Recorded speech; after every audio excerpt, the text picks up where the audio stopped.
दोस्तों आज का टॉपिक है प्राचीन इतिहास। प्राचीन इतिहास में हम भारत की प्राचीन इतिहास के विषय में जानकारी इकट्ठा करेंगे। तो प्राचीन जो इतिहास है वह लगभग 6ठी शताब्दी ईसा पूर्व माना जाता है। 6ठी शताब्दी ईसा पूर्व माना जाता है। इस काल को हम परिवर्तन काल के नाम से भी जानते हैं।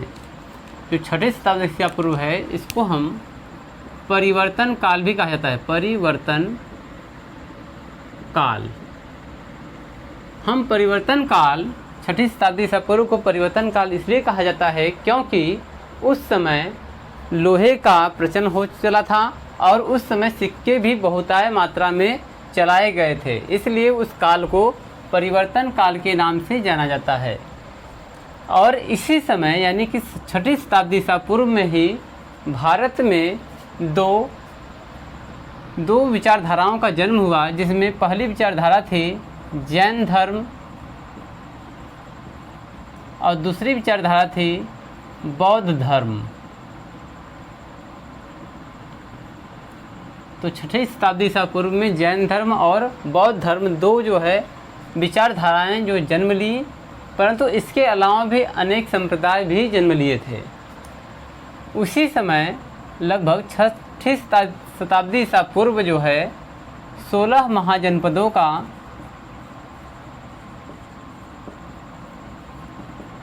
उल्लेख मिलता है। यानी कि 6ठी शताब्दी ईसा पूर्व जो है उस समय 16 महाजनपद हुआ करते थे, जिसमें से हम बारी बारी से इनका नाम देखते हैं। यहाँ पर आप देख रहे हैं कि इस मैप में भारत के 16 महाजनपद यहाँ पर हैं, जिसमें से मुख्य जो है अंग, पहला जो महाजनपद है वो है अंग। अंग जो है उस समय इसकी राजधानी चंपा हुआ करती थी, चंपा। और इस समय का जो आधुनिक समय है इसको हम कहते हैं भागलपुर। जो भागलपुर का क्षेत्र है वह इस समय का भागलपुर उस समय चंपा के नाम से जाना जाता था, यानी कि अंग क्षेत्र में आता था, अंग महाजनपद में आता था। दूसरा है मगध। दूसरा महाजनपद है मगध, और मगध की जो राजधानी हुआ करती थी वो थी गिरिव्रज। गिरिव्रज, गिरिव्रज को एक और नाम से जानते थे राजगृह। राजगृह। इस समय यह बिहार का क्षेत्र है। इस समय हम बिहार को उस समय मगध के नाम से जाना जाता था, जिसकी राजधानी गिरिव्रज या राजगृह हुआ करती थी। तीसरा आता है वज्जी। तीसरी महाजनपद है वज्जी, जिसकी राजधानी थी मिथिला।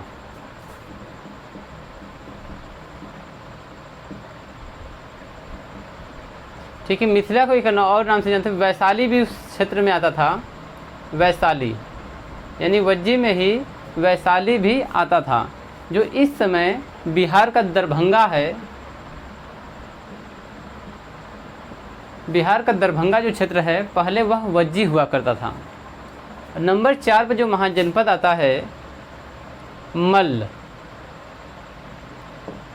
तो मल्ल की जो राजधानी उस समय हुआ करती थी वह थी कुशीनगर। कुशीनगर, कुशीनगर राजधानी थी। इस समय हम मल्ल को देवरिया, जो गाजीपुर के आगे पड़ता है बलिया के पास में, देवरिया इस समय जो क्षेत्र है उसमें मल्ल हुआ करता था। 5वां जो महाजनपद है वह है कौशल। कौशल की जो राजधानी हुआ करती थी श्रावस्ती। श्रावस्ती, उस समय श्रावस्ती जो है कौशल की राजधानी हुआ करती थी, और इस समय जो है उसको हम अवध के नाम से जानते हैं। अवध यानी कि यह जो है लगभग लखनऊ का जो क्षेत्र है वह कौशल हुआ करता था। यहाँ की रानी थी महाकोसला। नंबर 6 जो है जब महाजनपद जो आता है वो आता है काशी। तो काशी को पूरी दुनिया जानती है, इस समय इसको वाराणसी के नाम से जानते हैं, वाराणसी, जहाँ से हम लोग निवास करते हैं। तो काशी जो है प्राचीन काल में नाम था और आज हम वाराणसी के नाम से जानते हैं। नंबर 7, तो काशी का एक इतिहास है कि काशी में जब अजातशत्रु ने आक्रमण किया था प्रसेनजीत पर, तो प्रसेनजीत जो है हार कर अपनी पुत्री का विवाह अजातशत्रु से कर देता है और काशी को दहेज में दे देता है। ठीक है, ये इतिहास में मिलता है। आगे है वत्स। इस समय वत्स को कौशाम्बी आप जानते हैं, इलाहाबाद के आगे है कौशाम्बी, तो इस समय इलाहाबाद में पड़ता है, जिसको हम प्रयागराज बोल देंगे, प्रयाग, क्योंकि इलाहाबाद का नाम बदल दिया गया है, प्रयागराज हो गया है। तो कौशाम्बी जो है प्रयागराज स्टेशन से करीब 70-80 किलोमीटर आगे है। 8वीं जो महाजनपद है नंबर 8 पर, वो है कुरु। वही कुरु जहाँ पर महाभारत का युद्ध हुआ था। तो कुरु जो है उस समय इसकी राजधानी थी इंद्रप्रस्थ।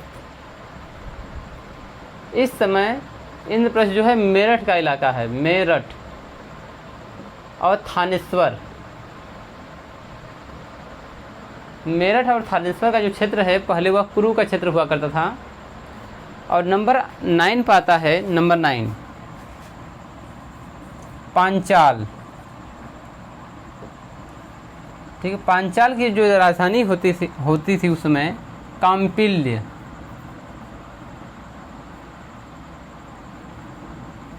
हुआ करती थी। इस समय यह क्षेत्र आता है बदायूं में, बदायूं बरेली, इस क्षेत्र में जो है पांचाल आता था। नंबर 10 पर जो है 10वां महाजनपद, वो था सूरसेन। सूरसेन जो है इस समय मथुरा के नाम से जाना जाता है, मथुरा जो यूपी का ही क्षेत्र है। और नंबर 11 पर आता था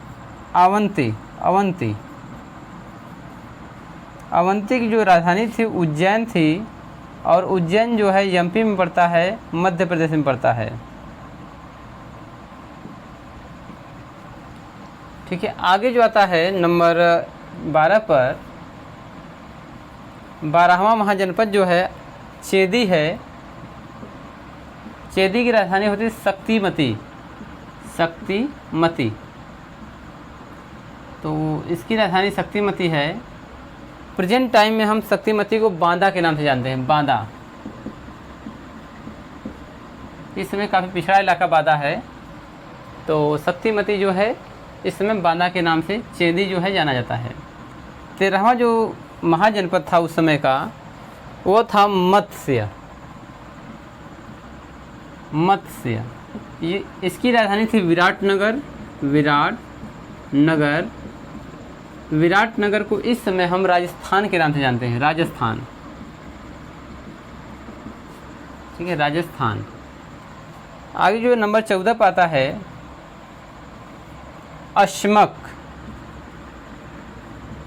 अश्मक की जो राजधानी थी वो थी पोतन या पांड्य या पोतन।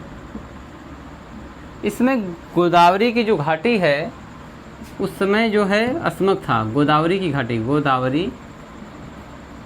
घाटी। नंबर 15वां जो है वो है कंबोज जो है यह अफगानिस्तान का क्षेत्र है और इसकी राजधानी होती थी राजापुर या हाटक।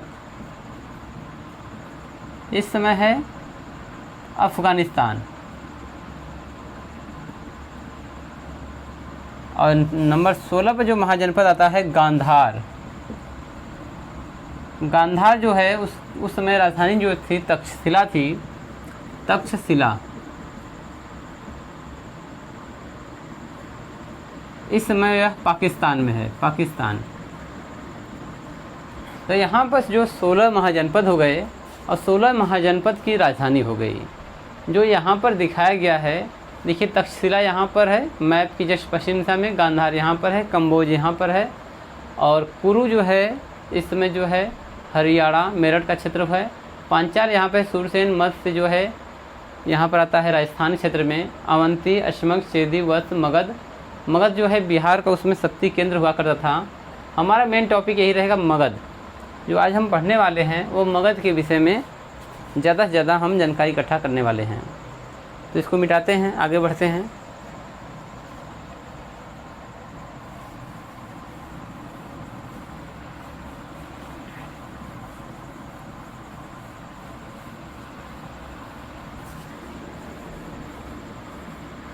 तो हम छठी शताब्दी से पूर्व ईसा पूर्व को परिवर्तन काल के नाम से जानते हैं। और 16 महाजनपद का जो हमें जानकारी मिलती है, ये जो महाजनपद है इसकी जानकारी हमें मिलती है बौद्ध ग्रंथ से। बौद्ध ग्रंथ, और कौन सा बौद्ध ग्रंथ है? वो है अंगुत्तर निकाय। अंगुत्तर निकाय। तो बौद्ध ग्रंथों से हमें 16 महाजनपदों का उल्लेख मिलता है। अब आगे देखते हैं मगध। मगध के विषय में जो है जानकारी इकट्ठा करेंगे कि मगध आखिर प्राचीन काल में सबसे महत्वपूर्ण और सबसे शक्तिशाली जनपद हुआ करता था। तो आप जैसा जानते हैं कि मगध जो है सबसे प्राचीन वंश के संस्थापक, यानी कि मगध है, मगध। आप इस मगध का जो है अगर हम इसका क्षेत्रफल देखें या फिर जो एरिया देखें, तब पूरब में चंपा थी, चंपा नगरी जो अंग प्रदेश में था, अंग। और उत्तर में ये पूरब हो गया, पश्चिम में उत्तर में जो है गंगा नदी थी, गंगा नदी। और पश्चिम में चलने पर मगध जो है वो सोन नदी तक था। सोन नदी आप जानते हैं, सोन नदी जो है आकर के यूपी में मिलती है। आगे जो दक्षिण में यह विंध्य की पहाड़ियों तक था, दक्षिण दिशा में विंध्य पर्वत तक था, विंध्य पर्वत। तो मगध जो है उस समय काफ़ी छोटा था, परंतु देखिए यहाँ मगध है, ऊपर की जो है गंगा का मैदान है, तो गंगा तक फैला हुआ था। पूरब में अंग जो है यहाँ पर चंपा थी, और पश्चिम दिशा में सोन नदी थी, जो सोन नदी जो है बिहार का ही क्षेत्र है। और दक्षिण दिशा में विंध्य की पहाड़ियाँ थी, ये विंध्य की पहाड़ियाँ हैं। तो काफ़ी छोटे एरिया में फैला हुआ था, परंतु आगे के समय में जब यहाँ पर अनेक राजाओं का आक्रमण हुआ, प्रतापी राजा जब उत्पन्न हुए, तो ये मगध क्षेत्र जो है पूरा फैल गया। तो यहाँ पर देखते हैं कि मगध के सबसे प्राचीन वंश के संस्थापक जो थे वह थे बृहद्रथ। बृहद्रथ, तो बृहद्रथ जो है एक नाम जो है नया मिलता है। हम जानते हैं कि बृहद्रथ जो थे ये जरासंध के पिता थे, जरासंध।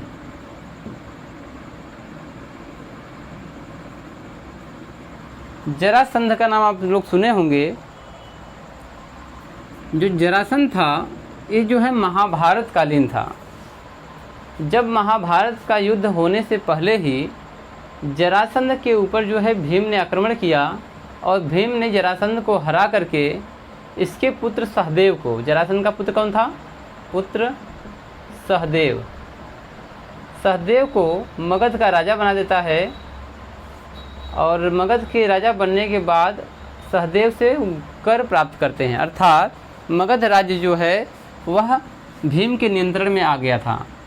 अगर आपको स्टोरी नहीं पता है तो महाभारत काल के युद्ध से पहले श्री कृष्ण के साथ जो है अर्जुन और भीम यहाँ पर जाते हैं मगध में, और वहाँ पर जरासंध को पराजित करते हैं, और उसके पुत्र सहदेव को वहाँ का राजा बनाते हैं, और इससे कर प्राप्त करते हैं। अर्थात उस समय जो है मगध जो था भीम के नियंत्रण में आ गया था। तो इसीलिए जरासंध के पिता जो हैं बृहद्रथ हैं, तो माना जाता है कि बृहद्रथ जो है मगध राज्य के प्राचीन काल के संस्थापक हैं। परंतु इसका नाम मगध क्यों पड़ा, किसने रखा, आज तक जो है उल्लेख नहीं मिलता है। ठीक है, परंतु ये मानते हैं कि मगध का जो पहला राजा हुआ प्राचीन काल का वो बृहद्रथ था, जो जरासंध का पिता था। आगे जो आता है अभियान चिंतामणि के अनुसार एक पुस्तक है अभियान चिंतामणि के अनुसार मगध को कीकट नाम से जाना जाता है। कीकट नाम से जाना जाता है। चिंतामणि एक पुस्तक है, अभियान चिंतामणि पुस्तक जो है, इसमें बताया गया है जो मगध है इसका नाम कीकट था। तो पुराना जो नाम है मगध का वो कीकट है। अब एक उल्लेख मिलता है कि मगध का सर्वप्रथम उल्लेख सूचित होता है कि विश्वफटिक नामक राजा ने मगध में प्रथम बार जो है वर्णों की परंपरा प्रसिद्ध की थी। एक राजा थे विश्वफटिक। इन्होंने मगध में वर्ण व्यवस्था कायम की। वर्ण व्यवस्था, तो वर्ण व्यवस्था क्या होता है? वर्ण व्यवस्था जिसमें ब्राह्मण, क्षत्रिय, वैश्य और शूद्र आते हैं। तो विश्वफटिक नामक राजा ने इसको लागू किया था या चलाया था। आगे देखते हैं। आगे जो है प्राचीन काल का एक वंश आता है हर्यक वंश।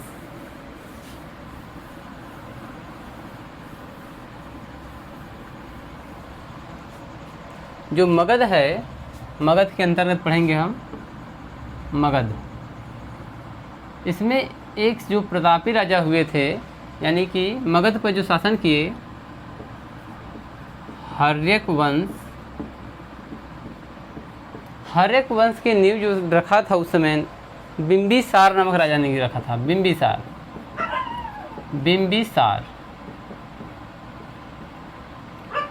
बिंबिसार जो है हर्यक वंश के संस्थापक थे और उन्होंने 545 ईसा पूर्व वहाँ की राजगद्दी पर बैठते हैं।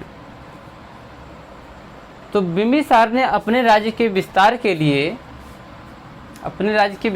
लिए प्रसेनजीत की बहन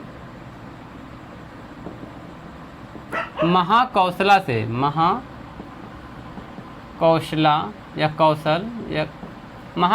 से विवाह करते हैं और इन्होंने अवंती के राजा चंद्रप्रदोत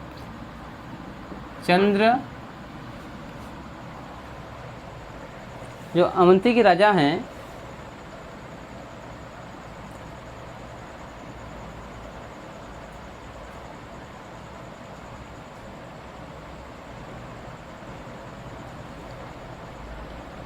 ठीक है, एक लिच्छवी राजकुमार, सॉरी, अपने राज्य के विस्तार के लिए लिच्छवी की राजकुमारी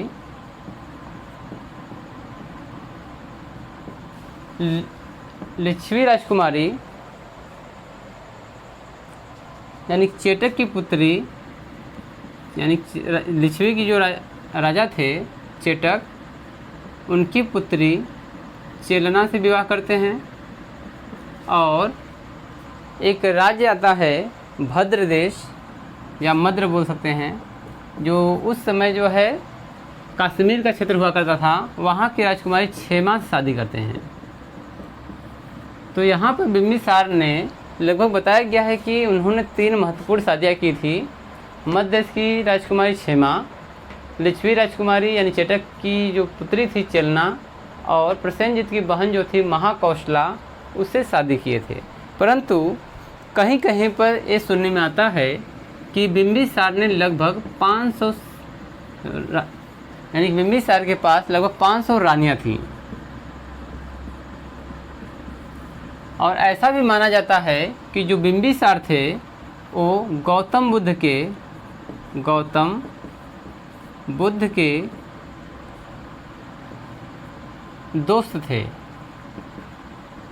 दोस्त या मित्र थे, और इन्होंने गौतम बुद्ध के लिए एक जीवक नामक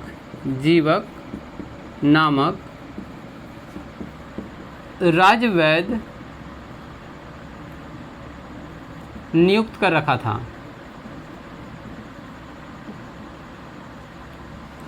तो यहाँ पर जो है गौतम बुद्ध के स्वास्थ्य की देखरेख के लिए जीवक नामक राजवैद्य को नियुक्त किया गया था और माना जाता है जो जीवक था वो आम्रपाली का पुत्र था। आम्रपाली जो है लिच्छवी की वेश्या थी। लिच्छवी की एक रूपवती वेश्या थी जिसको बिंबिसार ने युद्ध में जीतकर अपने राज्य लेकर आए थे। और माना जाता है कि हर्यक वंश के संस्थापक बिंबिसार जो है इनका जो समय काल था 493 ईसा पूर्व इनकी मृत्यु हो जाती है। और इनकी मृत्यु का कारण है एक देवव्रत जो है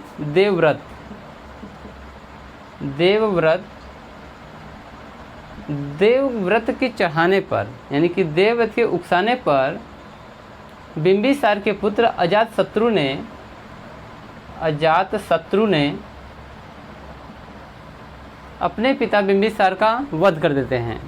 क्योंकि देवव्रत जो था वो गौतम बुद्ध का बहुत बड़ा दुश्मन था। इसके उकसाने पर ही अजातशत्रु ने अपने पिता बिंबिसार का वध कर देते हैं।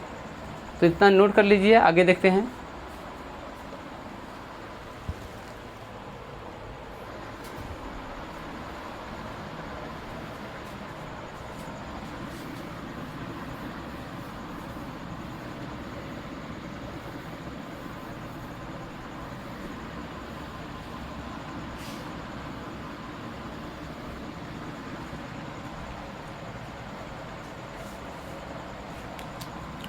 ठीक है, यहाँ पर बिंबिसार के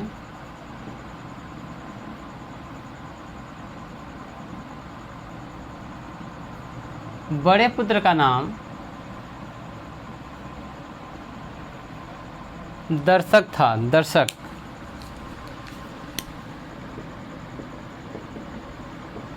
अब बिंबिसार चाहते थे कि दर्शक ही राजा बने, परंतु अजातशत्रु जो है पिता को मार करके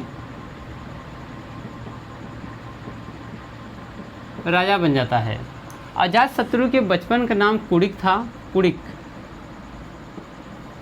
अजातशत्रु के बचपन का नाम कुड़िक था और यह लगभग 493 ईसा पूर्व से 461 ईसा पूर्व शासन किया। तो जो शासन काल था वह 493 ईसा पूर्व से 461 लगभग 32 वर्ष था। 32 वर्ष। और ऊपर हम देखे हैं कि 545 ईसा पूर्व से 493 ईसा पूर्व लगभग 52 वर्षों तक बिंबिसार जो है शासन किए। बिंबिसार यानी कि यहाँ पर जो शासक की वंशावली है, सबसे पहले राजा हुए बिंबिसार, दूसरे जो है इनके पुत्र हुए अजातशत्रु और तीसरे हुए उदयन। तो अजातशत्रु का जो शासन काल था वह 493 ईस्वी से 461 ईसा पूर्व लगभग 32 वर्ष तक शासन किए। और यह जो है जैन धर्म का अनुयायी था। जैन धर्म का अनुयायी यानी जैन धर्म को मानने वाले थे। और इसके मंत्री का नाम, अजातशत्रु के मंत्री का नाम वश्यकार या वर्षकार था। दोनों नाम आता है, कहीं कहीं पर वर्षकार है, कहीं पर वश्यकार है। तो यहाँ पर जब देखिए अजातशत्रु के समय में कौशल संघर्ष हुआ था। कौशल संघर्ष में कौशल संघर्ष हुआ क्यों? क्योंकि जिस समय महाकौशला यानी कि जो कौशल देश की राजकुमारी थी, अर्थात प्रसेनजीत की बहन उनकी मृत्यु जो है हो जाती है। प्रसेनजित जो है अपनी बहन की मृत्यु का कारण अजातशत्रु को मानता है, जिससे कि वह उससे क्रोधित होकर उससे फर्स्ट युद्ध में, पहले युद्ध में जब कौशल के साथ प्रथम युद्ध होता है उसमें प्रसेनजित जो है अजातशत्रु को पराजित कर देता है। परंतु दूसरे युद्ध में, कौशल देश से जब दूसरा संघर्ष होता है, दूसरे युद्ध में प्रसेनजित जो है अजातशत्रु से पराजित हो जाता है और भाग करके श्रावस्ती भाग जाता है। प्रसेनजित जो है उस श्रावस्ती भाग जाता है और भागने के बाद अपनी पुत्री, प्रसेनजित जो है अपनी पुत्री का विवाह अजातशत्रु के साथ कर देता है और काशी को दहेज में देता है।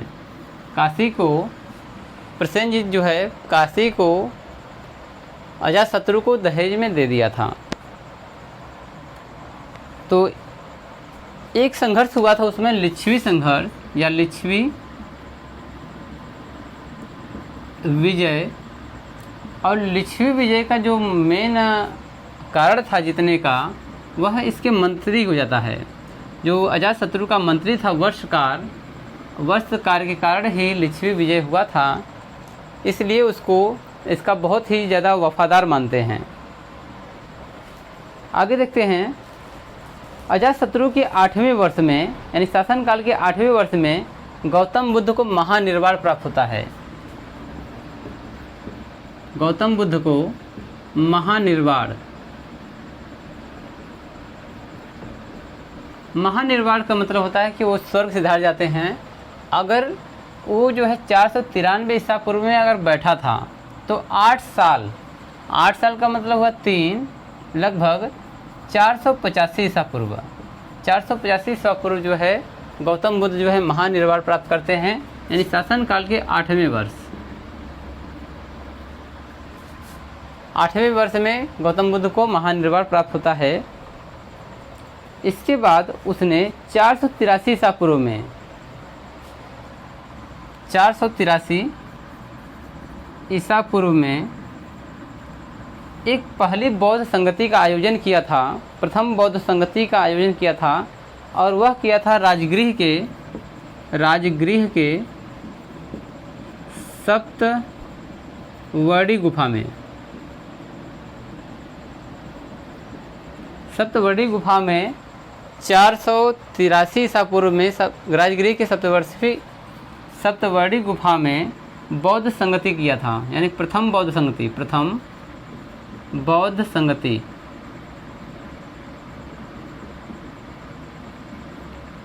तो पूछा जाता है कि प्रथम बौद्ध संगति कहाँ हुआ था, तो वह हुआ था राजगृह में। जब गौतम बुद्ध जो है निर्वाण प्राप्त कर लेते हैं तो उनकी अस्थियों को, अजातशत्रु जो है उनकी अस्थियों को राजगृह में स्तूप का निर्माण करवाता है और वहीं पर जो है उनको रख देता है। अजातशत्रु के शासनकाल में ही गौतम बुद्ध लगभग 487 ईसा पूर्व जो है, हाँ ये जो डेट है 487 ईसा पूर्व है। यहाँ पर कुछ डेट में 1-2 साल का अंतर मिल सकता है, क्योंकि कई किताबों में कई प्रकार से देता है, तो फिर भी जो है एक एक्यूरेट जो है रिसर्च करके लिखा गया है। तो महानिर्वाण जो प्राप्त होता है गौतम बुद्ध को 487 ईसा पूर्व में होता है, 487 ईसा पूर्व। आगे है उदयन। उदयन का जो शासनकाल था, तो उदयन जो है आगे देखते हैं, इसको मिटा देते हैं।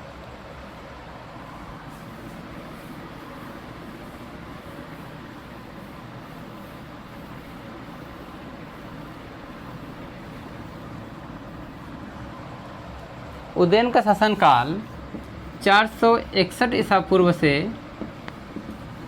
412 ईसा पूर्व था, 412 ईसा पूर्व तक था। तो उदयन जो है राजा बनता है वह अजातशत्रु की हत्या करके। तो यहाँ पर जो है पीढ़ी दर पीढ़ी जो है ये चला आ रहा है कि पुत्र जो है पिता की हत्या करके ही राजा बना है। तो उदयन भी अजातशत्रु की हत्या करता है, वो करता है 461 ईसा पूर्व में, यानी कि अर्थात अजातशत्रु के लगभग 32 साल शासन के दौरान आखिरी समय में 461 ईसा पूर्व में हत्या करता है उदयन, और जो है राजा बन जाता है। और उदयन ने पाटलिपुत्र की स्थापना की। और उदयन जो है यहाँ पर पाटलिपुत्र, जिसको आज पटना बोलते हैं, पाटलिपुत्र की स्थापना करता है। यहाँ पर स्थापना कौन किया था? वह उदयन किया था। तो अगर स्थापना करने के बाद इसको वह अपनी राजधानी बनाता है।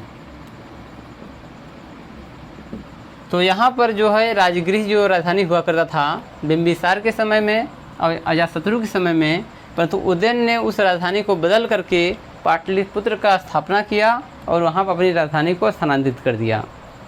और उदयन जो है जैन धर्म का अनुयायी था। यहाँ पर आप यहाँ देख सकते हैं जैन धर्म का अनुयायी। और उसकी माता का नाम था पद्मावती। इसकी माता कौन थी?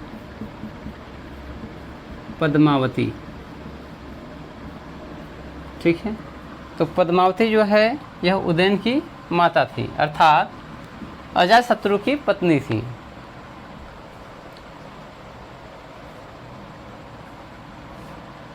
तो उदयन जो है शासक बनने से पहले चंपा का उपराजा हुआ करता था। चंपा यहाँ पर कहाँ पर है? अंग का राजधानी चंपा हुआ करता था, जिसको बिंबिसार ने पहले ही जीत लिया था। तो चंपा का उपराजा हुआ करता था उदयन अपने शासन से पूर्व।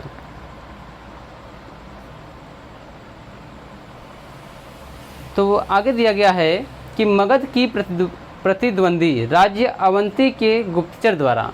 अवंती कहाँ पर है? आप यहाँ पर देख रहे हैं कि अवंती के जो गुप्तचर हैं वह मगध जाते हैं और अवंती के गुप्तचर द्वारा उदयन की हत्या कर दी जाती है। तो कौन किया था? अवंती के गुप्तचर हत्या करते हैं किसकी? उदयन की। उदयन की हत्या कर देते हैं। तो यहाँ पर जो है ये शासन तो समाप्त हो जाएगा लगभग, क्योंकि अवंती जो है उस समय मगध का बहुत बड़ा विरोधी था। तो इसके गुप्तचर जो हैं उदयन की हत्या कर देते हैं। फिर भी माना जाता है कि हत्या के बाद बौद्ध ग्रंथों के अनुसार उदयन के 3 पुत्र, जिसमें अनिरुद्ध,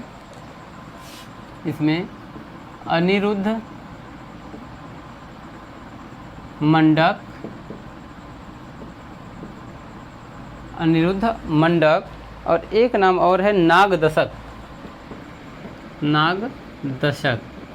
इन्होंने बारी बारी जो है शासन किया था। तो उदयन के तीनों पुत्रों ने शासन किया था। हर्यक वंश का अंतिम राजा जो हुआ था वो हुआ था नागदशक। हर्यक वंश का अंतिम राजा जो है नागदशक हुआ था, जो अत्यंत विलासी और निर्बल था। शासन में शिथिलता के कारण व्यापक असंतोष जनता में फैला और राजद्रोह कर उसका सेनापति शिशुनाग, जो अंतिम जो शासक है, इसका जो सेनापति था शिशुनाग,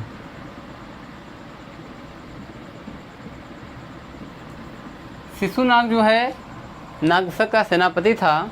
शिशुनाग जो है इसको हटा करके, यानी कि राजद्रोह हो गया था, तो शिशुनाग ने इसको हटा करके अपने आप को राजा घोषित कर दिया और शासन व्यवस्था अपने हाथ में ले लिया। इस प्रकार 412 ईसा पूर्व में हर्यक वंश का अंत हुआ और शिशुनाग वंश की स्थापना हुई। तो 412 ईसा पूर्व में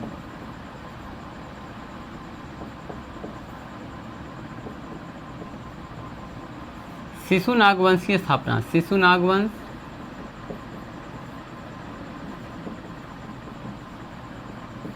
स्थापना। तो यहाँ पर जो है हर्यक वंश का संस्थापक कौन था? हर्यक वंश का संस्थापक बिंबिसार था। कब वह राजगद्दी बैठे? 545 ईसा पूर्व बैठे। उनके पुत्र का नाम था अजातशत्रु। अजातशत्रु का शासनकाल 461 ईसा पूर्व। और उदयन का जो शासनकाल था वह था 461 ईसा पूर्व से 412 ईसा पूर्व तक। आगे आता है कि हर्यक वंश का अंतिम जो शासक था वो नागदशक था। और नागदशक का एक विलासी राजा था, जो निर्बल राजा था, उसका सेनापति शिशुनाग ने नागदशक को हटा करके खुद को राजा बना लिया और शिशुनाग वंश की स्थापना किया। तो यह टॉपिक यही समाप्त होता है। नेक्स्ट टॉपिक में हम देखेंगे कि शिशुनाग वंश का इतिहास।